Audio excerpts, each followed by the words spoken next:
สิงห์คำอำเภอเมืองเชียงใหม่แห่งนี้ล้านนาญาติโยมน้องพี่สามัคคีรวมทานร่วมทุนวัดวังสิงห์คำรู้กันทั่วคอนพระครูวิสิตศิลาภรณ์เทศสอนให้พรเกื้อกูลเจ้าคณะตำบลป่าแดดหน่อเนื้อนาบุญเจริญพรญาติโยมคุณรวมบุญรวมแรงศรัทธาพระเจ้าทันใจคู่วัดวังสิงห์คำบารมีเลิศล้ำญาติโยมเลื่อมใสบูชาครูบาเจ้าศรีวิชัยให้พรมวลมิตรสิทธาพระประจำวันเกิดเสริมดวงชะตาให้อาหารปลาหน้าวัดสุขใจเชิญรวมบุญสงน้ำพระธาตุน้อมใจอภิวาทขอบุญสุขใจสุขกายไหว้พระขอพรองค์พระเจ้าทันใจหลวงพ่อประเสริฐเจริญพรอวยชัยให้ท่านสุขใจทั่วกัน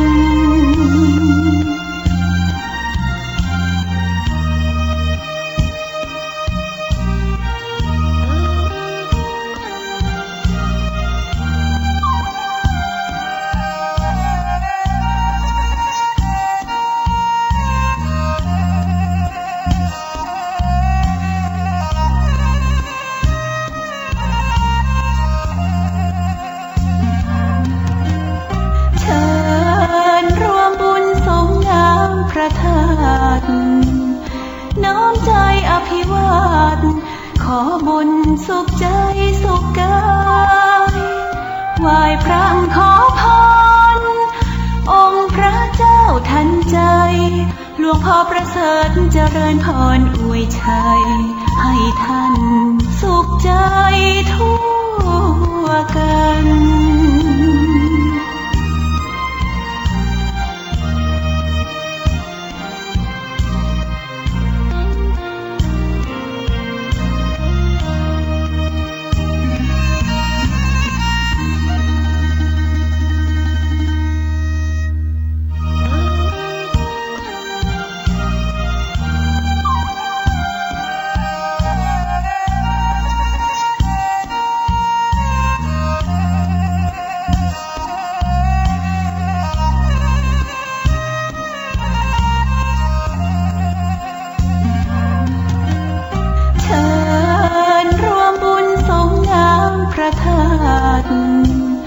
น้อมใจอภิวาทขอบุญสุขใจสุขกายไหว้พระขอพรองค์พระเจ้าทันใจหลวงพ่อประเสริฐเจริญพรอวยชัยให้ท่านสุขใจทั่วกัน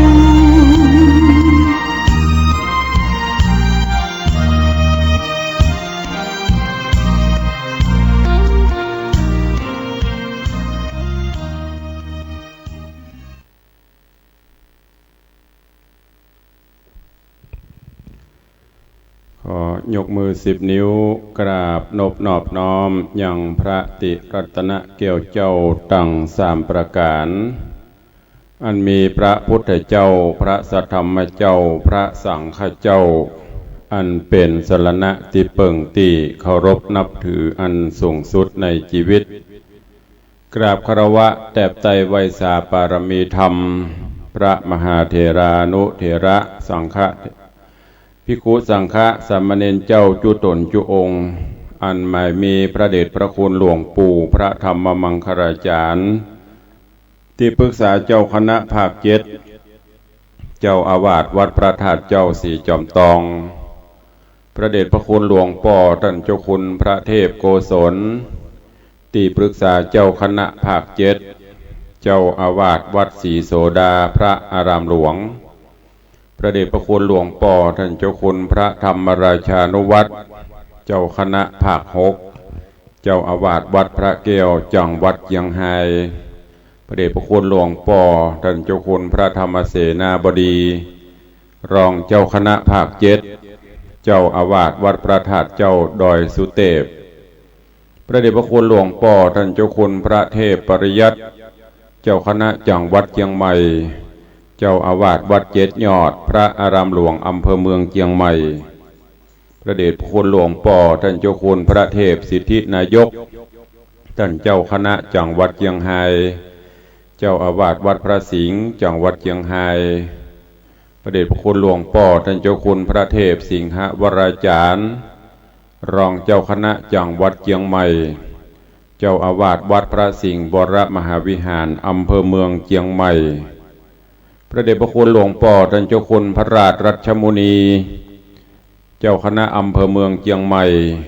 เจ้าอาวาสวัดสวนดอกพระอารามหลวงอำเภอเมืองเชียงใหม่ตลอดจนพระมหาเถรานุเถระภิกขุสังฆสามเณรเจ้าจุตนจุองค์โดยความเคารพเจริญสุขเจริญปรญาติโยมสาธุชนพุทธบริษัททุกท่านขอน้อมต้อนรับทุกท่านเข้าสู่รายการ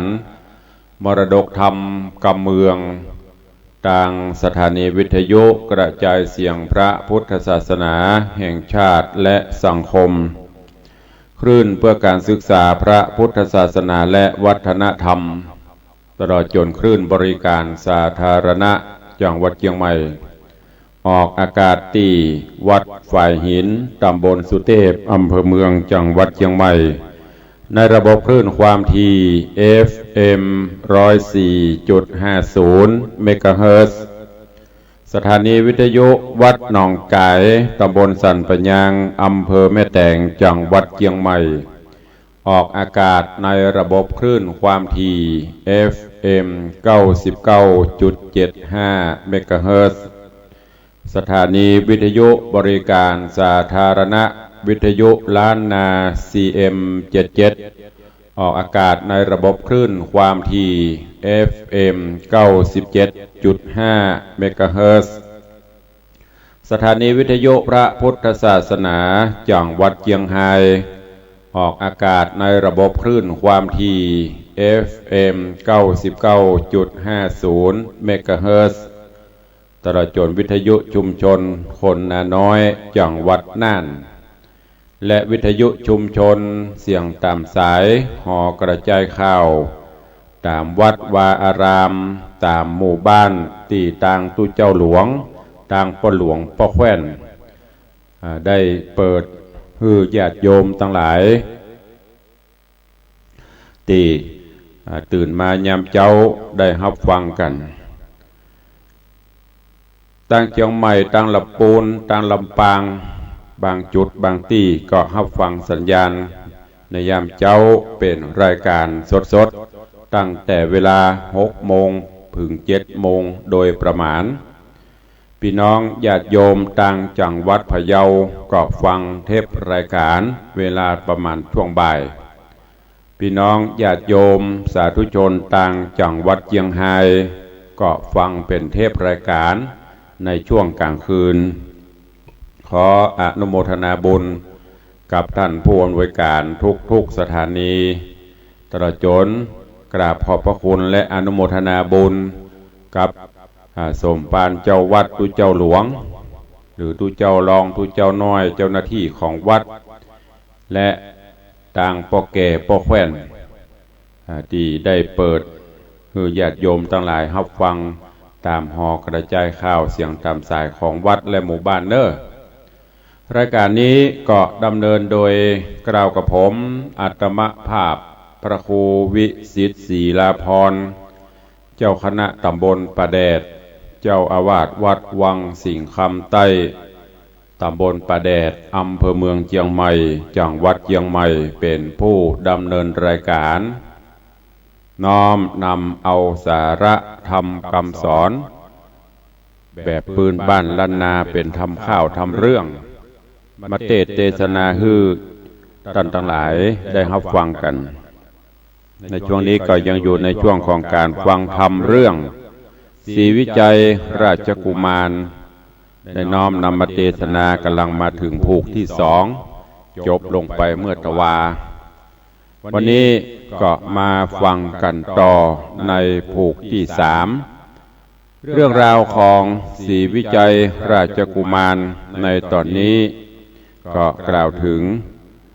ต่างป่อพญาที่จะวังสราชซึ่งก็ใครฮื้อลูกฮื้อเต้าคือศรีวิจัยราชกุมารนี่ได้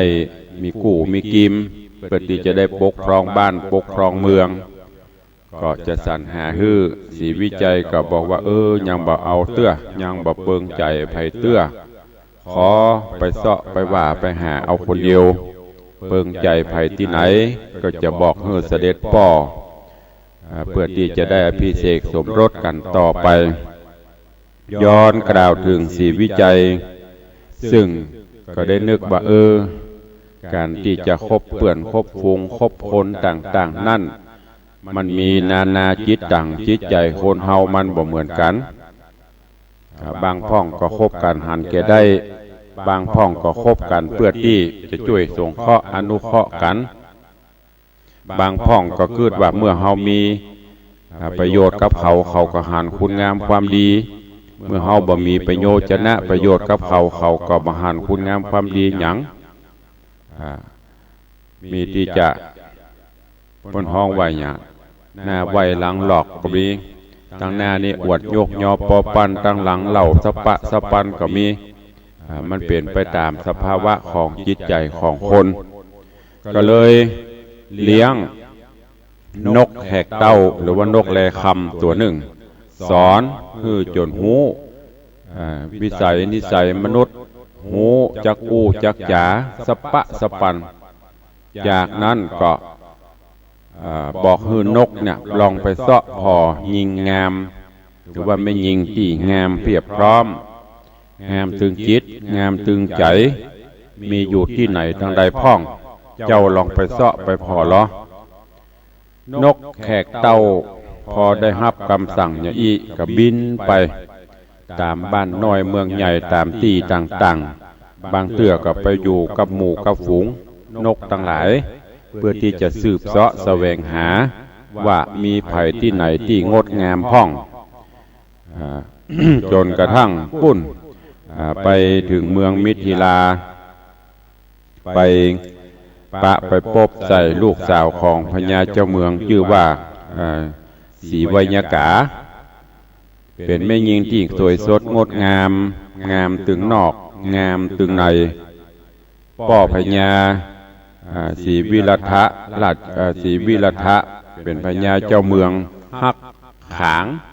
ก็สั่งฮื้อเสนาอำมาตย์เนี่ยแปลงปราสาทขึ้นมาหลังหนึ่งมีเสาเดียวสูงพอประมาณแล้วก็ฮื้อลูกสาวอยู่บนปราสาทมีข้าวน้ำโภชนะอาหารไปเกณฑ์ไปต้อนมีข้าทาสจะบริพารอยู่ปฏิบัติตลอดไม่ได้ลงไปตั้งลุ่มไม่ได้มาอยู่ดินนกก็ไปหูไปหันใส่แล้วจากนั้นกับปิกมาบอกข่าวสารคือกับศรีวิจัยศรีวิจัยก็เลยแต่งแต้มราชสารแล้วก็ใจอำมาตย์เนี่ยนำเอาราชสารนี้ไปฮื้อยังพญาศรีวิรัทะบอกกล่าวเล่าขานขอฮื้อทรงลูกสาวพร้อมกับปรรณการมาทูลถวายเจ้าพญาศรีวิรัทะก็โคดว่าขนาดเจ้าบ้านเจ้าเมืองต่างๆเปิ้นส่งปรรณการมาฮื้อข้าตลอดผ่านพอมีการมีงานเปิ้นก็มาช่วยแล้วก็เปิ้นก็มีความให้ได้ลูกสาวข้าก็ยังบ่ฮื้อแต่นี้พญาเจ้าเมืองของสู่เจ้าเป็นไผถืออำนาจบาดใหญ่ใจสู่เจ้าเอาราชสารมาส่งแล้วก็ปลายบปอสั่งให้ข้าเอาลูกสาวข้าขึ้นไปทูลถวายเนี่ยบ่ได้ถ้าจะอั้นล้ำเหลือใครได้ลูกสาวข้าเลยแหง ก็ฮื้อไปบอกฮื้อพญาเจ้าเมืองสูเนอเหาะเหินเดินอากาศหรือว่าสยองซานมาอยู่ถึงบนปราสาทลูกสาวข้าเนี่ยข้าจะยกฮื้อหรือไม่ใช่แต่เจ้านายของสูตานจะเป็นภัยคนใดก็ตามคนธรรมดาเตียวตินเตียวดินนี่ก็จ้างอย่าจกวันนี้พกก็ตามถ้ามีความสามารถสยองซานหรือเหาะเหินมาสู่ปราสาทลูกสาวข้าได้ข้าจะยกฮื้อผู้จะอีแล้วก็บอกฮื้อ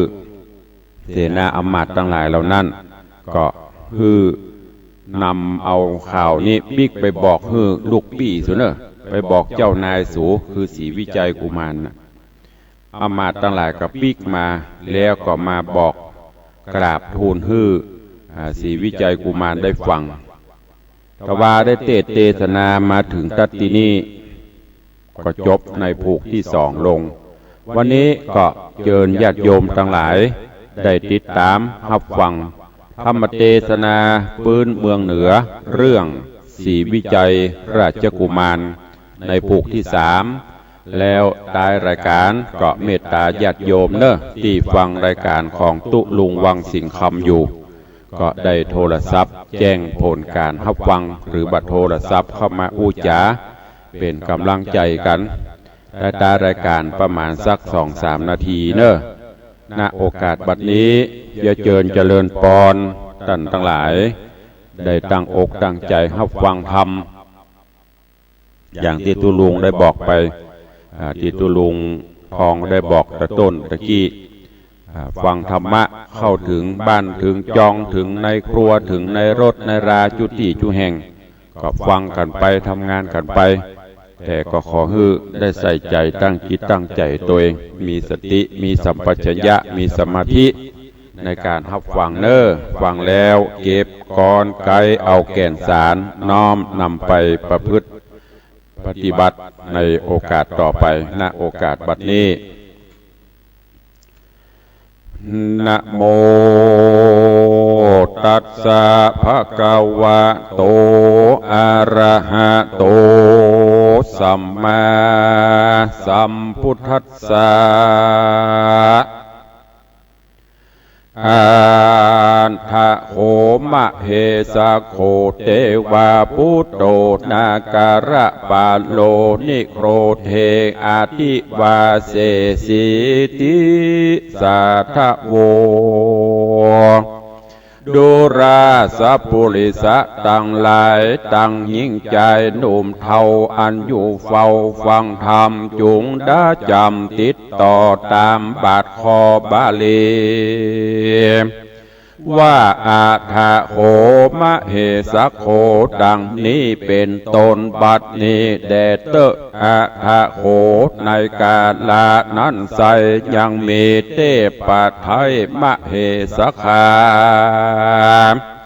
มิเตจาโยดอยู่ตนนิโครธโปสะไรมีลมใบแผ่กว้างปูนใจไฟอ้างยินดีอยู่นอกปุรีเต้าไทยต่างเตียวไตพันภายบอกไกลหลายแต่ใส่นับอ่านได้2,000ว่าเจ้าปาลาไพรราชตั้งอำมาตย์คนนายปากันไปขาบใบถวายดอกไม้ดวงบานตั้งโภชนะอาหารพร้อมไข่ตั้งลูกไม้หัวมันเป็นนิรันดร์บ่ผ่อนตั้งแต่ก่อนเมินมามเหสักขายศใหญ่อันอยู่ไม่มงคลเกิดเดบโบโตนานโสเตียนย่อมโพธพานีเจ้าปุรีไพร่หน่อยอยู่ชื่นจ้อยเจยบานโจรไพมานอุบาทกรอยกราดนี่หายตั้งหัวควายจ้างมาบอบมี5เบียนคุยเข้าน้ำมีหลายแหลดลูกไม้แพร่เหลือตาซึกปาลาถอยไรบ่ฮือมาไกลเวียงใจ นอจอมไตหนุ่มเนาคือว่าเจ้าสีวิจัยกุมารพงมองผ่านเอาไม่ก็คือควายกิตนาว่าการมะเหสขาโตนวิเศษหักษาเขตแดนเมืองฤทธิเรืองแต่ใส่เตี้ยงสมไฟใจหมายกวนพันพาย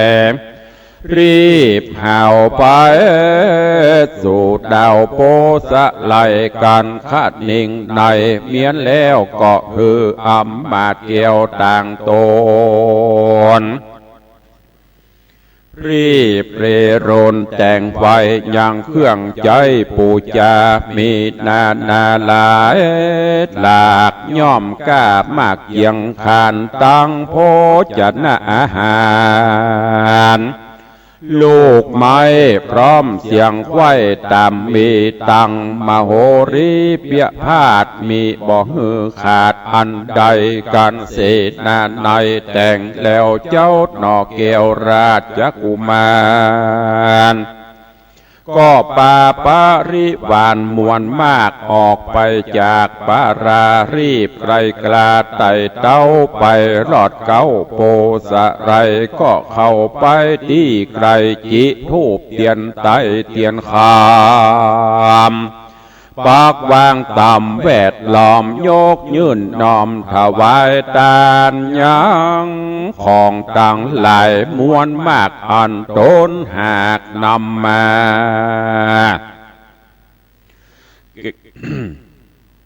แก่มะเหสิกขาเตปัทไทยมดเสียงไฟจุอันฮือนางกำนันหน่อยนาดผู้ฉลาดขับระบำกล่าวลำนำแอนฟ้อนตามฮีดก่อนประเพณีโตเลญาดนตรีมีกองต่างปาดกองใจซึ่งเสียงใสทะลอต่างปีหอปินคำมิตรนาดนำมากเต่าเพื่อปูจาเจ้ามะเหสคาเจ้าบุญหนายอดซอยนำไพร่น้อยเตรียมใจตั้งนั่งในหนุ่มเนามาส่งเสพเฝ้าปูจายังมะเหสขายศใหญ่อ่านนับได้7 วันก็มีหันและนากัน7 วันมาไหวเตบาบุตรใหญ่มะเหสักขาก็กิตนาเกิดขวาดว่าเจ้าหน่อยนาดบุญเรืองมีกรรมเครื่องเอาไม่หรือมักไฟสั่งจาจิ้งจักมาอยู่เฝ้าโตคำเจ้ากระทำยังพรีกรรมไหลแหลบอกเวนเววันใดวันเฮาไปถามทีเฮือเสียงตีสังกามเหสคาตนวิเศษก็สำแดงเปตตัวตนฮือนอตัดสะปนบุญใหญ่เล่งหันได้คนเดียวแล้วจะเลี้ยวต่อถอยวัดดูราเจ้านาดน้อยกุมารจงเฮือปาเลบานมวลหมู่ออกไปอยู่ไกลตาเฮาก็มาใครจะด้านต่อกับเจ้าหนอดเดียวได้เจ้าโบนผายน้อยเนตรหันเตว่าโบสวิเศษไปบนสำแดงตนแจ้งทีแล้วกล่าวจี้จากใครมีหัวใจตื่นเต้นปีติชื่นยินดีกิ่งไขว่าตีโป้งขาดคืออำมาตย์คนในรีบเรียวไวม้วนหมู่ออกไปอยู่ไกลตาการเสนาอำมาตย์และนางนาฏคนนายหลีกหนีไปจากเขตเทวบุตรตนวิเศษยังคานจริงจะขานตั้นต่อซึ่งเจ้าน้อยหนอบุญพาย ว่าตนคำใจฮ้อนไม่หรือใครใดสั่งจาจริงได้มาอยู่ฟ้าเอาทุกคำเจ้ากระทำยังพรีกรรมหลายแด่บอกเว้นแว่บันไดจุงจะไขเก่าอูฮือเฮาหูตามมีนอมุนียอดซอยจักตอบถอยกำจาจริงกล่าวกถาบาทเก้าตามอาจารย์เจ้านำมาว่าราชาว่าเทวราชานาโมตาญัตถุดังนี้เป็นเก้าขาแด่แต่นเจ้าเทวดาตนคุณนาไฟเอือเป็นแผ่นเสือราชธานีอันว่าอันจุลีแห่งข้าจะได้กว่าตกหายข้าขอท้าวายกลมกล่าวน้อมแก่เจ้าน้อมแก่เจ้าดีลีเครื่องปูจามีหลายสิ่งเป็นของยิ่งเกียงคานหลายประการมากเต้าควรแก่เจ้าดีลีขอผานี้ฮับไว้พร้อมเสียงไฟจุอันจุงคืนจุคืนวันค่ำเจ้าข้าก็มาตุกไม่เอาเครื่องกาอาทว่าไม่มาดร่ำเปิงขวาดขะนิ่งในบ่หันไผแต่ใส่จักจุ้ยใดสวดสดีเต้าหันมีแต่เจ้าโตนบุญเก่านำแน่อาจจักนำตุกขาหือพรากนาหายโหนหือเละโรนกราดแก้วเป็นที่แล้วมโนนายข้าหันสายแจ้งที่บ่มีที่สังกาจริงหือดาเขาน้ำบัตถุพรำของหวานหลายประการมากเต้ามาถวายแก่เจ้าเทวดาขอคุณนาหับไว้พร้อมเสียงไฟจุอันขอเร็วปันอย่าจะช่วยตัวข้าคำใจฮือสมหมายไฟหอยกล้าดกร้อยเรโรนเดวโบโตโอวิเศษหากสาเขตนอดแดนเมืองการตนบนเรื่องนอแก้วกล่าวเมียนแล้วยามได้ยิ่งจะใครถามต่อวัดดูราเจ้าดอกกุมารต้านมองผ่านเอาไม้ย้อนไผ่ยะใหญ่ใดจะจุงใครจะเก่าโอคือเฮาหูยาวไปหนอห่อใจยอดซอยจริงตอบถอยเป็นกถาว่าสีวิรัตถาสิริรัญโยราชพุทธิญาสัตสินีดังนี้เป็นเก้าว่าข้าแด่เจ้าเทวดาอันว่าราชกัญญาน้อยนาถลูกเต้าศรีวิราชบุญเรืองอยู่ในเมืองใหญ่กว้างมีชื่ออ้างว่าศรีวิรัตราชธานีชมงามดีสะอาดพันนพิลาศเลือหลายข้าหมายใครใดยังเกี่ยวแก่นไทยราชธิดา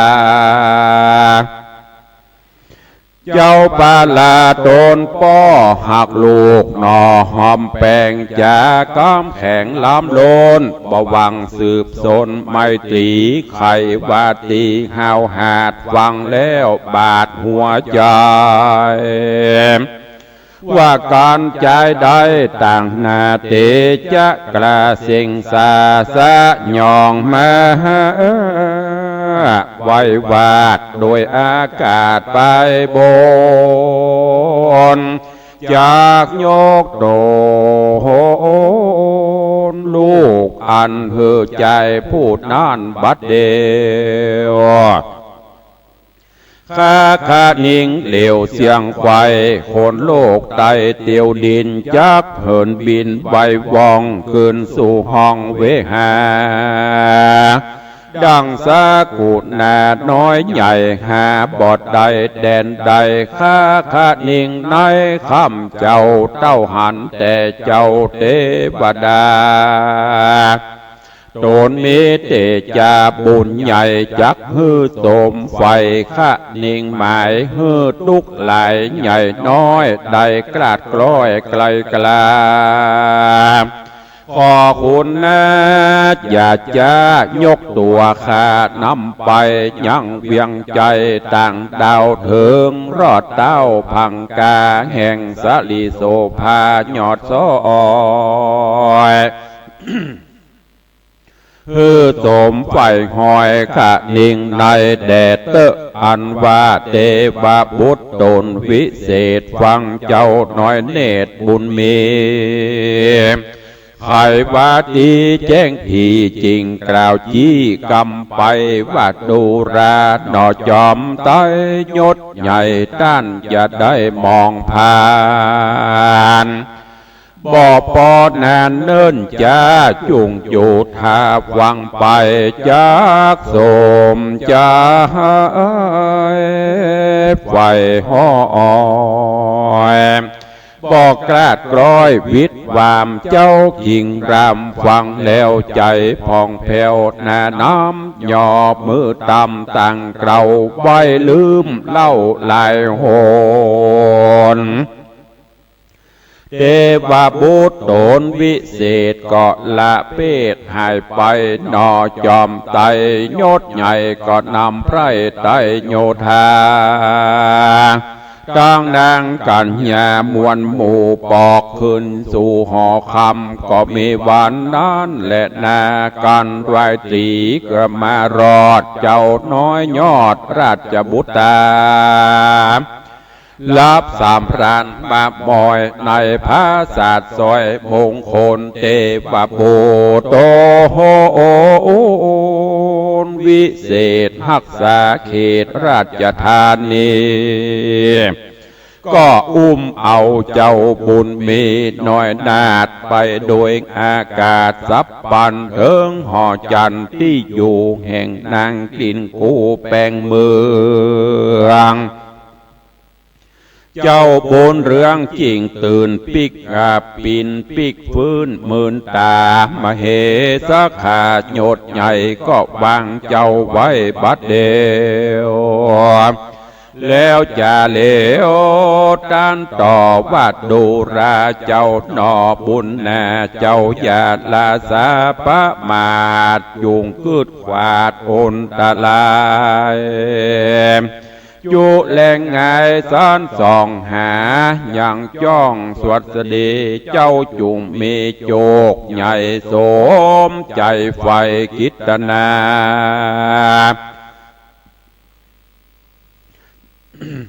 มะเหสักขาเก่าแล้วก็กลัดแล้วภายพันโดยเร็วปันบ่จะไปพร้อมหน้าเจ้าจุมคือไปประชุมพร้อมหมู่บอกว่าอยู่แดนใดบ่ฮือไผขาดได้ตั้งแต่ไทยเดิมอ่อนนอผู้ทอนตนองค์อาจคือศรีวิจัยราชกุมารหูอาการแจ้งที่ปอบเมตีสังกาว่ามาเหสักขาตนวิเศษนำมาจากเขตแดนไกลมาตกในปราสาทแห่งนางน้อยนาโสมสดีเจ้าบุญมีน้อยหนอดเตียวซะพอไปนาย ย้อนโคมไฟแจงส่องหันไกวห้องหอกวางจิงหันนางนึ่งใสนอนอยู่ไกลประตูหันสลีบุญโจน้อยอ่อนนอนอยู่บ่อนไปในหน่อจอมไตยศใหญ่ก็หูไฟขี่แย่ว่าสาวโสภากลิ่นกูอันนอนอยู่ไปในเป็นสลีนองว่าหยดเงาลูกสาวเต้าภูทรส่วนนางผู้นอนไปนอกลักษณะบอกไข่ปันว่าเป็นนางกำนันกล่อมใจเฝ้าอยู่ไกลเอาใจกันหันใส่แจ้งที่บ่มีที่สั่งการเจ้าบุญนาหนอจันกึดสอดดันยาวไปว่ากวนเรียวไวเข้าสู่ถึงที่อยู่นางนอนสลีบังอ่อนคำหมื่นเที่ยงสะดุ้งตื่นหมื่นตาใจเวบาสะดุงสติฟุ้งเรรนเมตัวโตโหนสายสันบดดังมันสันดีจักแล่นหนีจากห้องเอิ้นปากห้องวายวายโอนตะร้ายห้อนไม่เตียงเกิดได้มีมากวนกูจะบอกเล่าแก่นางนอดเนาคนในเฮือไปไข่กล่าวอูบอกนางหูตามมีกันพิจารณาดีเมียนแล้วเจ้าหนอเกี่ยวคำใจก้อยผ่านภายเข้าไกลที่นางก้อมใจเตรียมใจแสงจำไอ้หือหูเพื่อจักกล่าวอูปันนางคิงบางก้อมใจหูคิงใดบัดเดียวลูกนั่งเรียวบ่จะตกขป้าเลือนไหลย้อนหันใจหนุ่มเดาแม้อยู่เฝ้ากองตามีราคาหน้าผาเสดงามลำเลิศเหลือคนนางเวบบนไหวบันเนื้อตัวสันตังเคียงอยากตวงติ่งยินยากจักออกปากยินผ่านนางนงครานกล่อมใจก้อยตั้งสติไว้สันเดแล้วไขว่าตีตอดถอยเป็นบาดถอยกาถาว่าเทวตานุสิกันตับโพอาทูสักโกปุรินทะโทดังนี้เป็นเก้าว่าขาแด่เจ้าใจรำลักขณะงามใจจ้าเจ้าอยู่จันฟ้าไปบนเป็นเตบะโบโต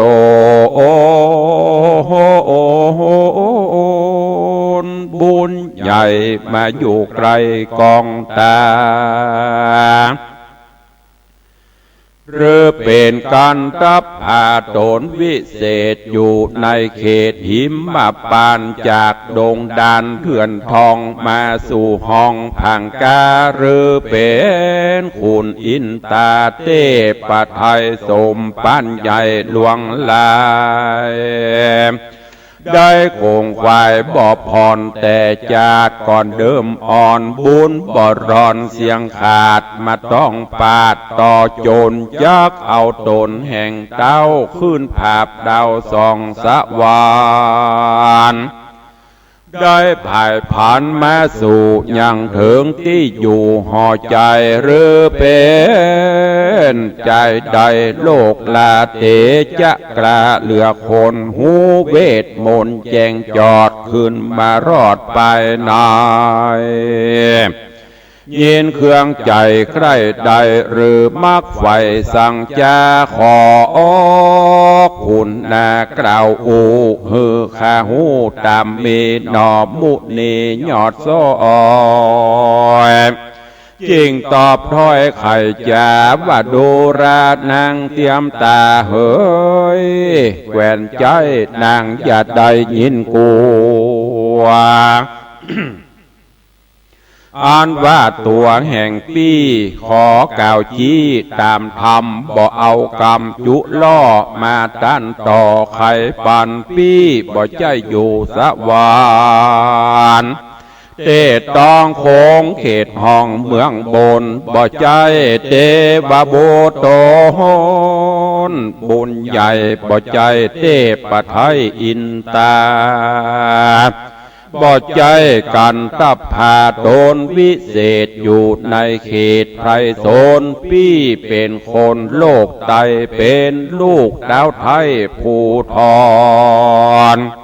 อยู่นครใหญ่กว้างมีชื่ออ่างว่ามิถิลาปี้เครื่องกาโศกเศร้าทุกค่ำเจ้าหนอคืนวาน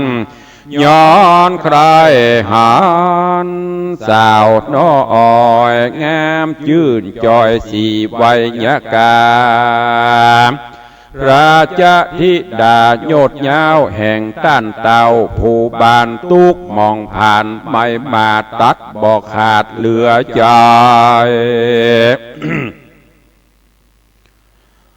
เป็นดังไฟกองใหญ่ลูกเอาไม้เผาโรนจริงเมาบนเตียวต้องพดมาหลอดห้องหอดนางอย่าใจจางคิวโคดกัวเป็นโตดตวยมาจูงไปจากเก่าโอคือราชธิดาโหนอเรโอไวก็เมวานนั้นและนาเนติตังขีญาสังวันนาวิเศษจากห้องเหตุยังสีวิจัยราชกุมารผูกวันที่3 ตอน 1ก็บังโคมสมเรศเดช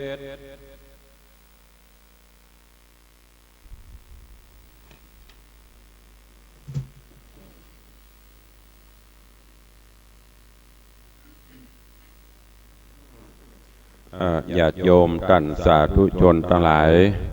ได้สดับรับฟังศรีวิจัยราชกุมารผูกวันที่3 ตอนที่ 1จบลงไปก่อนเพราะเดี๋ยวพอเวลาก็เกือบจะหมดลงแล้ววันผูกวันฮือวันต่อไปก็ฟังกันไปเนอะทำมีความยาวสาวกว่าผูกกำลังได้มา2 ผูกขึ้นผูกที่ 3ซึ่งในตอนนี้หลังจากที่นกแขกเต้าได้บินไปจนถึงยังเมืองศรีวิรัตะได้ไปพบไปปะลูกสาวพญาเจ้าเมืองศรีไวยกาก็นำข่าวสารปิกมาบอกฮือกับศรีวิจัยศรีวิจัยก็บอกโหจะเนี้ยจะได้โอ้เปิ่นผูกกำขาดใบฮือตึงเหาะเหินเดินอากาศสยองซานไปก่อนเฮาจะเนี้ยจะได้กระถาดวงก็บ่ได้เฮียนจะไปเตียวบนดินบ่ได้ก่อนเป็นทุกข์เป็นยากจึงอันนี้ซ้ำจะฮือเหาะสยองซานไปก่อนในขณะนั้นที่ต้นโพสไลก็มีเตบบุตรอยู่ตัวหนึ่งที่เจ้าบ้านเจ้าเมืองคือความเคารพนับถือภัยมีความเดือดร้อนอันใดก็มาเส้นใบก็มาขอเพื่อที่จะได้ปลดปล่อยขจัดปัดเป่าความทุกข์ยากต่างๆเหล่านั้นได้ศรีวิจัยราชกุมารพอฮู้จะอีก็เลยสั่งฮื้อเหล่าเสนาอมาตย์ได้ตกแต่งห้างดาตานทรัพย์สินสลิงคานเครื่องกินของใจเอาไปถวายถึงวันเป็นระยะเวลา 6-7 วันด้วยกันเทพบุตรที่จริงสถิตอยู่ต้นโพสไลก็เกิดว่าท่านมีอะไรอย่างจ้าถึงได้ตกแต่งดามาถวายอย่างอีก็ โดยเตจะบุญกุศลใครช่วยใครถามก็เลยแถลงเปรตฮือศรีวิจัยได้หันคนเดียวแล้วก็สื่อสารบอกฮือศรีวิจัยว่าฮือด้านสั่งเสนาอำมาตย์เนี่ยออกไปอยู่ห่างๆก่อนเอามีเรื่องที่จะอู้กันกับด้านศรีวิจัยก็บอกฮือเสนาอำมาตย์ออกไปห่างๆจากนั้นเทพบุตรก็ได้ถามศรีวิจัยว่าเนี่ยอย่างด้านถึงต้องตกแต่งดาห้างเข้าน้ำโภชนะอาหารสปะสปันของอันประณีตเอามาตั้งถวายศรีวิจัยก็เล่าเรื่องราวต่างๆคือกับเทพบุตรได้ฟังเทพบุตรก็ด้วยความเมตตาสงสารก็บอกว่าด้านบ่ต้องเดือดร้อนอย่างเด้อเขาจะช่วยพอโฮจะอีก็อำลาแล้วก็ปิกไปอยู่อย่างหอปราสาทราชมณฑลตามเดิมจากนั้นพอตกเวลากลางคืนมาค่อนรุ่งแล้วกลางคืนค่อนแจ้งละเทพบุตรก็ไปอุ้มเอาศรีวิจัยสยองซานเหาะเหินเดินอากาศไปปุ้นถึงยังหอคำที่ศรีวยกาได้อยู่เทพบุตรก็เอาไปวางไว้แล้วก็บอกกล่าวต่างๆคือกับศรีวิจัยราชกุมารเจ้าก็หมอกสลืมสลัวพอปันหมอกหันนี่เปิ้นมีตามโกมตามอย่างอยู่ก็เตียวสอดเสาะไปหันใส่ยิงบริวารนอนอยู่เข้าใจว่าคงไม่ใช่ก็เตียวต่อไปจนไปหันห้องบรรทมของศรีวยกาพอหันปบความปฏิภักษ์ฮักใคร่ก็เกิดขึ้นครั้นจะไปอู้ไปจ่าไปปรากฏร่างฮือกัวศรีวยกาจะสะดุ้งตื่นตกใจกลัวภัยจะมาถึงก็เลยไปอู้กับนางข้าทาสบริวารที่เฝ้าอยู่หั่นค่อยๆลืมตานางข้าทาสจะบริพารหันมาอันแรกก็ตกใจว่าเป็นเทพบุตรเทวดากันนี่หรือว่าเป็นทิพยาธรกาเป็นองค์อมรินทร์พระอินทร์เจ้าฟ้าแถลงเปรตมากาเป็นไผจะใดตั้งสติได้ก็ถามไปศรีวิจัยก็ได้กล่าวเล่าเรื่องว่าเฮานี่มันจะเป็นเทพบุตรเทพดาอย่างเนอะได้เป็นองค์อมรินทร์พระอินทร์เจ้าฟ้าอย่างเฮานี้เป็นคนเป็นลูกพญาเจ้าเมืองมิถิลามีชื่อว่านั้นอธิบายความแล้วขอไปบอกกล่าวฮือเจ้านายของกัวเก่ากำเนิดกำลังอู้จากันทัดที่นี่ก็เลยจบลงวันพูกก็ค่อยฟังกันต่อว่าหลังจากที่หูว่าศรีวิจัยเป็นคนแล้วก็มาถึงบนหอนี้ได้ นางจะมีปฏิกิริยาจะใดป้อพญาจะจะใดแล้วอันยังจะเกิดขึ้นต่อไปกับศรีวิจัยเชิญติดตามรับฟังกันไปในวันต่อไปเนอะวันนี้ก่อนหมดเวลาก่อนจบรายการขอประชาสัมพันธ์ข่าวสารงานบุญกุศลฮือญาติโยมทั้งหลายเนอะที่วัดต้าสตอยสีซอยไซมูลตำบลวัดเกตอำเภอเมืองจังหวัดเชียงใหม่ก็จะมีการประชุมเพลิงศพรูปป่อเสริมสุขวัฒโกวัดต้าสตอยเนอะในวันอาทิตย์ที่27 พฤศจิกายนนี้เวลา 4 โมงเย็นตอนนี้เพิ่นก็ตั้งศพบำเพ็ญกุศลเมื่อคืนก็มีการเทศน์มีการสวดตลอดกำหนดการประชุมเพลิงศพที่วัดต้าสตอยในวันอาทิตย์ที่27เวลา 4 โมง แมลงเนอะแล้วก็ที่วัดบ้านปิงตำบลศรีภูมิอำเภอเมืองเชียงใหม่ก็จะมีงานบำเพ็ญกุศลและประชุมเพลิงศพท่านพระครูสังฆลักษณ์ชาลีกัลยาโนอายุ56 ปีพรรษา35อดีตเจ้าอาวาสวัดบ้านปิงตำบลศรีภูมิเขต 2อำเภอเมืองเชียงใหม่ตั้งศพบำเพ็ญกุศลตั้งแต่วันที่25แล้ววันที่27ก็จะจักลากพาศาสตร์สู่ยังสุสานหายาเวลา 4 โมงประชุมเพลิงเนอะวันอาทิตย์ที่27มีการประชุมเพลิงเช่นเดียวกันก็เจริญพรประชาสัมพันธ์ข่าวสารให้ญาติโยมทั้งหลายได้โมทนาสาธุเนอะ วันนี้ก็ขอขอบคุณอนุโมทนาบุญกับญาติโยมที่ทุกเจ้าได้ประชาสัมพันธ์เชิญชวนว่าทางวัดจะมีงานปล่อยหลวงปุ้นเดือน6กันเนอะวันที่2 ถึง 5 มีนาคมและเชิญชวนญาติโยมได้ร่วมเป็นเจ้าภาพสังฆทานถวายพระสงฆ์เจริญพระพุทธมนต์จำนวน108ชุดชุดละ 2,000 บาทแล้วก็ถวายปัจจัยฮับหัววัดจำนวน360หัววัดวัดละ300 บาทขออนุโมทนาบุญขอบคุณกับเจ้าภาพเจ้าศรัทธาที่ตะวาเพิ่นได้แจ้งความจำนงเข้ามาเป็นเจ้าภาพอันมีท่านอาจารย์จุฑารัตน์สมบัติบ้านสันทรายต้นกอกเป็นเจ้าภาพสังฆทานชุดใหญ่1ชุด 2,000 บาทโยมปอทัดโยมแม่จันทรานางสาวกัญญาหนูวงคำบ้านแม่ปงตำบลแม่ปงดอยสะเก็ดร่วมเป็นเจ้าภาพสังฆทานชุดใหญ่1ชุด 2,000 บาทโยมแม่จัญญาชมพูคำบ้านสายมูลสันกำแพงเป็นเจ้าภาพฮับหัววัด1หัววัด300 บาทโยมพ่อสวัสดิ์แม่ทองพูนกันทมูลร่วมเป็นเจ้าภาพฮับหัววัด2หัววัด600 บาทโยมแม่อุดทิพย์ชัยร่วมเป็นเจ้าภาพฮับหัววัด1หัววัด300 บาทเนอะขออนุโมทนาบุญขอบคุณส่วนท่านใดที่มีกุศลจิตเจตนาศรัทธาให้ร่วมเป็นเจ้าภาพก็เจริญพรแจ้งเข้ามาตั้งหลังใหม่ได้เนอะที่0817836540ได้ทุกวันเวลาเหลือเวลาแถมประมาณ 2-3 นาทีญาติโยมทั้งหลายจะแจ้งผลการรับฟังเข้ามาเจิญได้เนอะตั้งแต่เวลานี้